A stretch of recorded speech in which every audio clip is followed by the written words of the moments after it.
Indonesian. I wanted an Indonesian Bible to master a few words of the Indonesian. So I went to the Bible house in Durban. My city in South Africa has got a Bible house where they sell Bibles, specialize in Bibles in different languages. I want an Indonesian Bible. They said they haven't got it. Okay. I said, try Johannesburg. They might have it. So when I went to Johannesburg, I go to the Bible house in Johannesburg. And I go and search for this Indonesian Bible. And I got it. And I'm looking in the shelves, some other books. I see a New Testament, Greek and English. Like we have the Quran, Arabic and English, Greek and English, a New Testament. I took that big volume out and I'm starting to go through that. And the supervisor of the Bible house is watching me. You know, with this funny headgear and this beard. He says, what this guy is doing with all these expensive volumes, because this was an expensive volume which I took down, Greek, English of the New Testament. So he comes up to me, he says, good morning. I said, good morning. He said, what makes you interested in these books? I said, no, I do comparative religion, and I have come across something here in this Greek English of the New Testament that can be of use to me. He found me an interesting character. He said, would you like to have a cup of tea with me? I said, no, I don't mind at all. So he took me into his office. I said, now, you know, we believe in Jesus. And this was something astonishing to this supervisor. And all the supervisors in South Africa of the Bible houses are retired reverends. This was a Reverend Dunkers. He's amazed. I says, you know, we believe in Jesus and in his miraculous birth. And so saying, I started repeating these verses from the Quran. That we believe. And when I read it, he said, no, this is the same like my book. What you are saying now, that when the good news is given to Mary, the mother of Jesus, in the Holy Quran, she says, قَالَتْ رَبِّ أَنَّ يَكُونُ لِي وَلَدٌ وَلَمْ يَمْسَسْنِي بَشَرٌ. She said, oh my Lord, how can I have a child when no man has touched me? Which means physically, sexually. No man has touched me. So the angel says, قَالَ كَذَلِكَ اللَّهُ يَخْلُقُ مَا يَشَاءُ. Even so, Allah creates what He wills. إِذَا قَضَى أَمْرًا فَإِنَّمَا يَقُولُ لَهُ كُن فَيَكُونُ.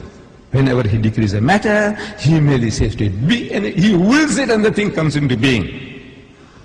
So the Reverend says, man, this is the same as my book. I said, yes, on the face of it, it's the same. But if you look at it intently, you'll find the difference between my version and your version is chalk and cheese. You people know chalk and cheese? You know the difference between chalk and cheese? The Canadians didn't know.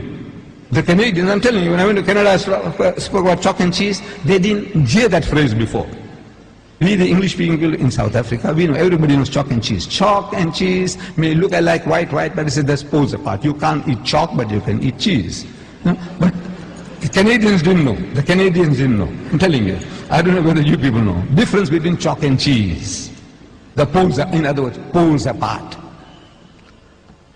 She said, how? I said, you know, in the Holy Bible, in the Gospel of St. Luke, we are told when this good news was given to Mary, the mother of Jesus, about the birth of the Holy Son, she says, how can this thing be when I know not a man? In the biblical language, no means sex. No to know means no means sexually. Not she doesn't know a man. She knows her uncle, her fathers, her neighbors. Surely she knows other men. But no.